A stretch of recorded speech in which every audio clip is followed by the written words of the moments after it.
सतनाम सत साहिब। संत श्रोमणी रविदास जी महाराज जी की एक अमृत वाणी है। वह हमारा आध्यात्मिक तरीके से बहुत ही अच्छा मार्गदर्शन करती है।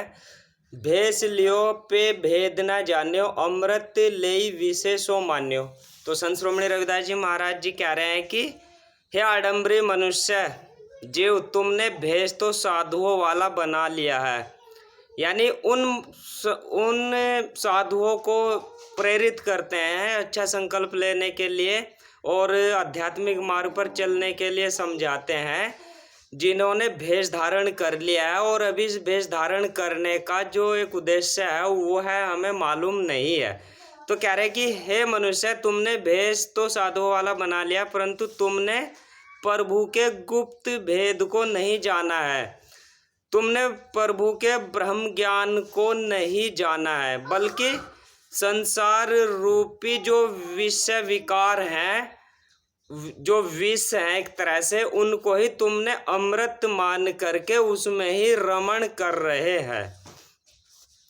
काम क्रोध में जन्म गंवायो, साधु संगति मिली राम न गायो। तो संत श्रोमणी रविदास जी महाराज जी कह रहे हैं कि हे मनुष्य, तुम प्रभु को भूल करके यानी अवगुणों में रहते हुए, काम क्रोध लोभ मोह अहंकार में लिप्त होते हुए विकारों में अपना जन्म गंवा रहे हो। यह बहुत ही दुर्लभता से मिला है और इसको तुम जो है विषय विकारों में गंवा रहे हो। और यदि तुम्हें साधु संत की यानी पूर्ण संत की संगति भी मिल गई है, लेकिन फिर भी तुमने उनसे इस अध्यात्म पर चलने का मार्ग नहीं सीखा है, यानी प्रभु नाम का सिमरण करना नहीं सीखा है।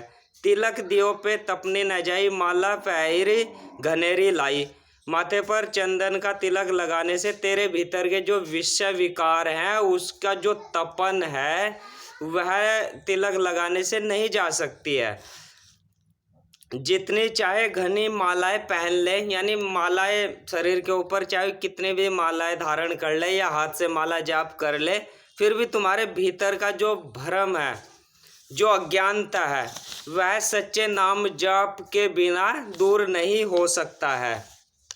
कहे रविदास मरम जो पाऊ, देव निरंजन सत कर धाऊं। संत श्रोमणी रविदास जी महाराज जी कहते हैं कि जो मनुष्य कर्म कांडों को त्याग कर ब्रह्म ज्ञान के भेद को जान लेता है, अर्थात नाम जाप करके शब्द धुन और शब्द प्रकाश से जा मिलता है, वही जीव माया से मुक्त प्रभु को सत्य जानकर उसका सिमरण करता है। भेष लेकर के हम जान लेते हैं कि हम घर से विरक्त हो गए हैं, मात्र इतना ही जानते हैं कि हमने भेष धारण कर लिया है और हम संसार से या अपने घर से विरक्त हैं, आज़ाद हैं। यानी घर छोड़ना ही भेष लेने का आधार है, यही हम समझ लेते हैं। लेकिन संत श्रोमणी रविदास जी भेष लेकर उसका भेद जानने के लिए कह रहे हैं। भेद है काम क्रोध लोभ मोह अहंकार से विरक्त होना। अब आप चाहे घर में रहो या घर से बाहर रहो, इसका कोई विशेष प्रभाव नहीं पड़ता। आप चाहे वेश धारण करें या न करें, तो आप साधारण वेशभूषा में ही रहे, लेकिन महत्वपूर्ण क्या है, हमें जो काम क्रोध लोभ मोह अहंकार है उनसे विरक्त रहना है, उनको छोड़ देना है। और आजकल या रविदास जी के समय में, यानी आज के समय में या उस समय में 600 साल पहले समय में लोग भेष धारण या भेष लेकर के यह बताते थे कि हम ही ईश्वर के संदेश वाहक हैं, हम विशेष हैं, ताकि लोग हमारी पूजा व सेवा और हमें ही दान दें। दान लेने के लिए ही कुछ व्यक्ति भेष धारण करते हैं या लेते हैं। कुछ व्यक्ति भेष लेकर के घरों में पूजा पाठ यज्ञ हवन करके उसके बदले में धन या खाद्य सामग्री लेते हैं और अपनी आजीविका चलाते हैं। यानी जो उन परिवार को चलाने का जो उनका तरीका है वह आध्यात्मिकता को अपना कर ही, यानी यज्ञ हवन पूजा पाठ करके उनके बदले में धन और खाद्य सामग्री लेकर ही वह अपने घर की आजीविका चलाते हैं। और समाज में भ्रम एक तरह, यानी अपनी आजीविका चलाने के लिए समाज के लोगों को भ्रम में डालते हैं और आडंबर और वह पाखंडवाद को फैलाते हैं, जिससे कि उनकी आजीविका चले। आजकल कुछ संत महात्मा भेष लेकर के बंदगी स्वरूप धन ऐंठने लगे हैं और स्वयं भी बंधन में पड़ते हैं और अपने शिष्यों को भी बंधन में डालते हैं। भेष धारण करने का उद्देश्य है कि आप संसार के बंधनों से मुक्त हो जाए।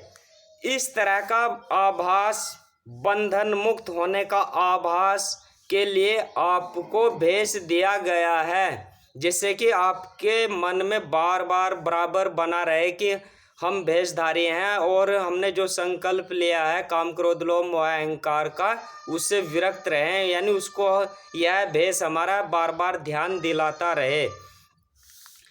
जिसको आपकी आंखें देखे और मन में विचार आए कि हमने तो बंधनों से मुक्त होने का संकल्प लिया है, बस आपके मन को यह बंधन मुक्त संकल्प को बार बार याद दिलाने के लिए भेष धारण कराया जाता है।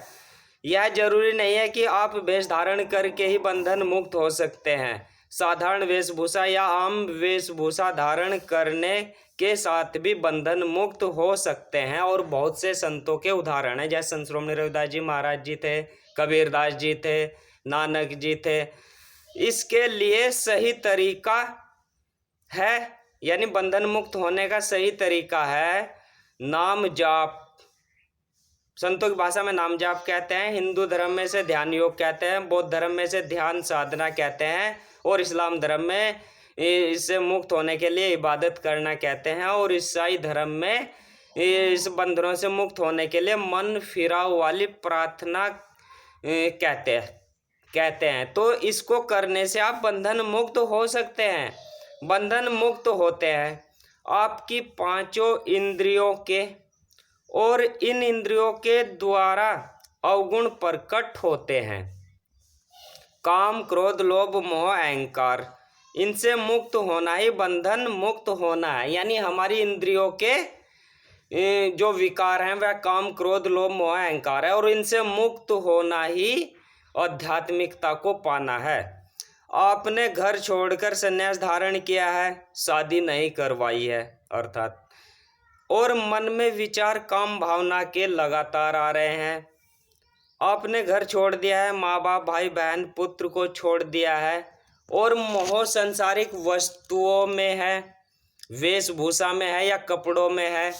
आपने घर छोड़ दिया है, पैतृक संपत्ति छोड़ दी है, लोभ, फिर भी लोभ यानी लोभ को छोड़ दिया है, लेकिन शिष्यों के बंदगी स्वरूप धन पैसों का फिर भी लोभ बना हुआ है। आपको अहंकार है अपने वेश धारण करने पर, वह संस्था के अध्यक्ष पद पर या उच्च पद धारण करने पर यदि अहंकार है, तब हमारा वेश धारण करना व्यर्थ हो गया है। तभी तो संत श्रोमणी रविदास जी महाराज जी कहते हैं, भेष लिया पे भेद ना जान्यो। आप घर में रहते हुए भी इन विकारों से अवगुणों से मुक्त हो सकते हैं, बंधन मुक्त हो सकते हैं, संसार सागर से, इस भव सागर से पार हो सकते हैं।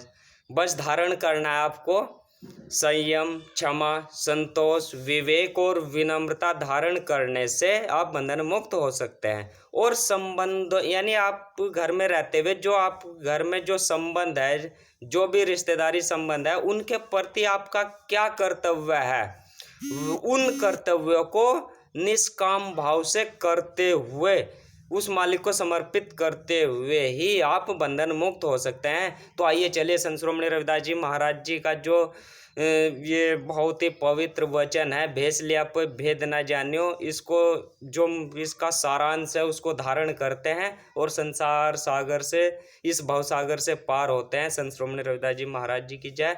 सतनाम सत साहिब।